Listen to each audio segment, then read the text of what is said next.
Ever heard of the cannibals of India?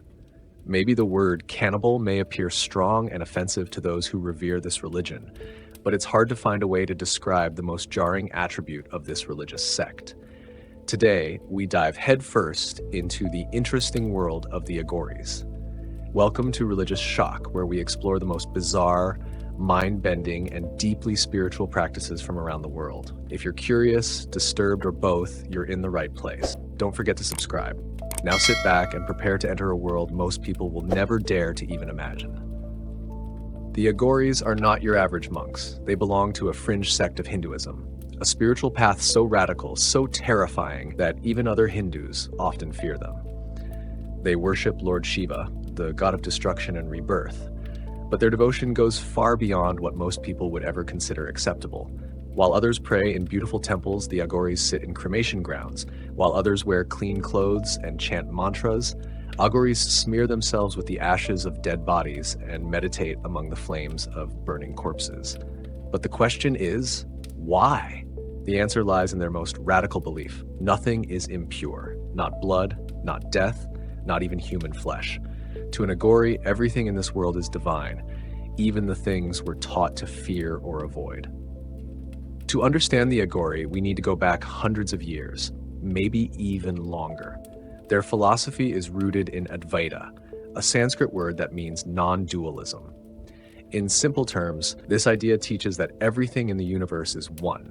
There's no real difference between good and evil, beautiful and ugly, clean and dirty. These are just labels humans create.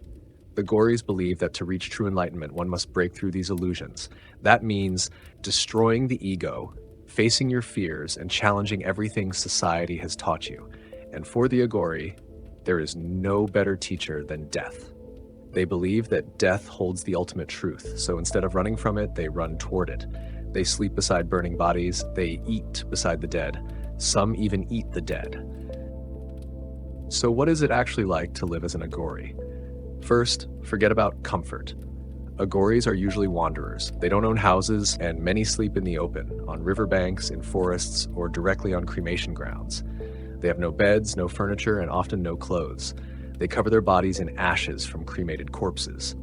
It's not just to shock people. Ash is a symbol of the body's impermanence. It reminds them that the human body is temporary and nothing to get attached to. Their diet is even more extreme. They eat whatever they can find, leftovers, scraps, food given by strangers. And yes, sometimes, during sacred rituals, they eat human flesh. But it's important to understand something. Aghoris never kill. They only eat the bodies of those who have already died, usually ones left partially burned or abandoned on the riverbanks of the Ganges. To the outside world, it's horrifying. But to the Aghoris, it's a powerful ritual. By eating what others fear, they believe they can destroy all attachments, including the fear of death. Some use human skulls as bowls, called kapalas. They drink from them, eat from them, pray with them. And when you ask them why, they'll say, everything in this world is sacred. Even this skull was once a living person. Now it's a doorway to truth. The Aghoris may live in filth and death, but their hearts are deeply spiritual. They pray, constantly. They chant mantras devoted to Lord Shiva, especially his most fearsome form, Lord Bhairav, a god associated with terror, destruction, and transcendence. But there's another figure they worship, just as important, Kali. Kali is the goddess of time, destruction, and transformation. If you've ever seen her image, you'll remember it. Black or blue skin, a tongue dripping with blood, a necklace of skulls, and eyes that seem to see straight into your soul. To most people, Kali is terrifying. But to the Aghoris, she is the perfect symbol of what they believe, that destruction is necessary for rebirth. They sit before her statue, they chant her name, and in their rituals, they ask her to destroy their ego and set their soul free. But their rituals are unlike any other. Some Aghoris meditate in the middle of the night, seated in complete silence as bodies burn nearby. Others dance wildly in trance-like states, smeared with ash, chanting as if possessed. And in some of the most intense ceremonies, they consume forbidden things, rotting food, feces, urine, and yes, human flesh. Not for pleasure, not to frighten, but as a way to test their own limits and prove that nothing in this world is truly impure. Aghoris rituals are deeply spiritual, but to outsiders they appear terrifying. Some of their most sacred ceremonies are performed near or on cremation grounds. They meditate beside the dead, they sing chants and mantras that echo into the night, and during certain rituals they perform what many consider unthinkable acts.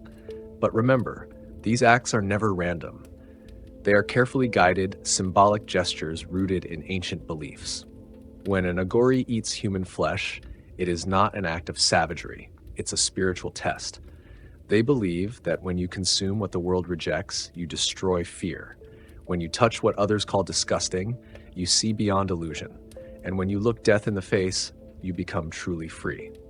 Some rituals involve sitting alone for hours with a human skull, known as a kapala, meditating until visions arise. Others involve sitting completely still as the body of a stranger burns only inches away. The heat, the smell, the sound, it's overwhelming. But the Aghoris endures it all. Why?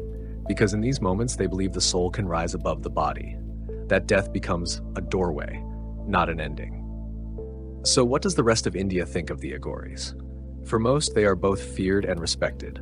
In villages and cities, the mere sight of an Aghoris walking barefoot through the street, with long tangled hair, ash-covered skin, and a skull in hand, can send people scattering. Some fear their curses. Aghoris are believed to have the power to bless or destroy with a single word. There are countless tales of farmers, businessmen, even politicians approaching Aghoris for help, to heal illness, to remove a curse, to bring prosperity. And strangely enough, many Aghoris oblige.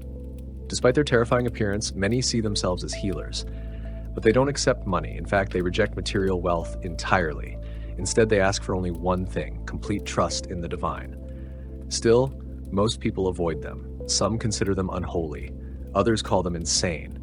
And for many, especially tourists, their practices are simply too much to handle. But beneath the fear lies fascination. Documentary crews, journalists, and researchers have spent years trying to understand the Aghoris.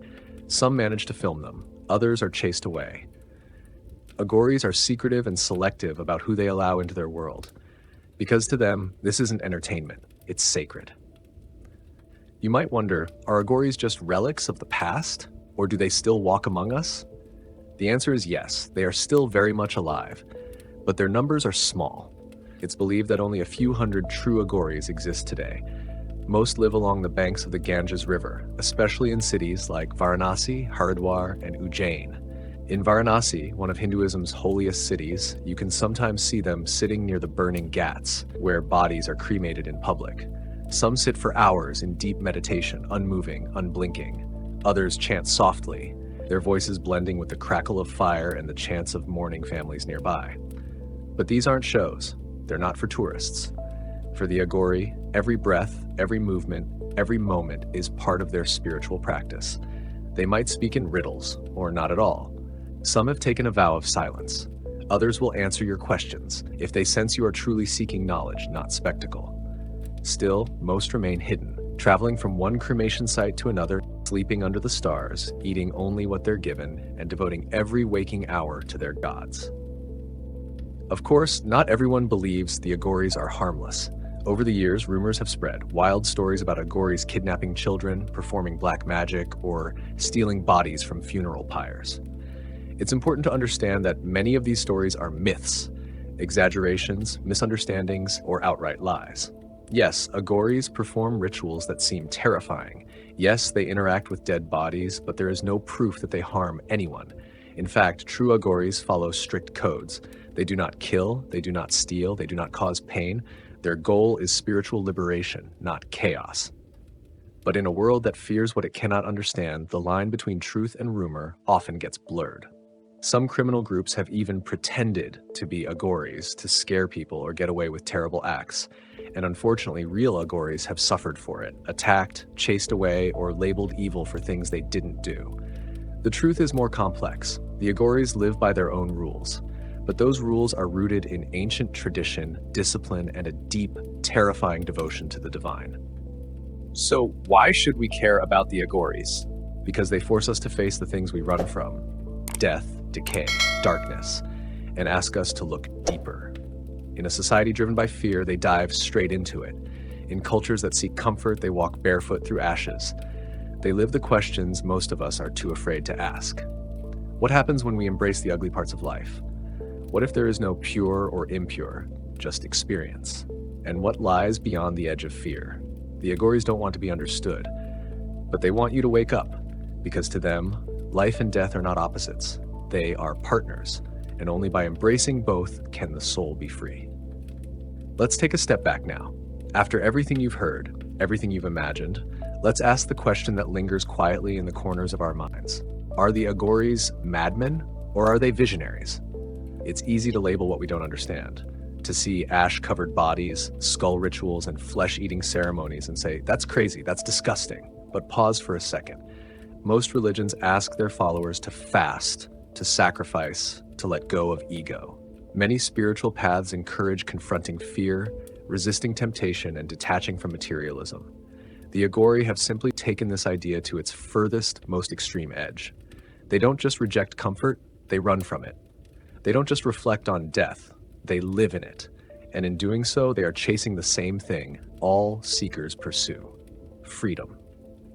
What makes the Aghori path so shocking is not just what they do, but how far they're willing to go to destroy illusion. They don't walk the middle path, they dance on the razor's edge.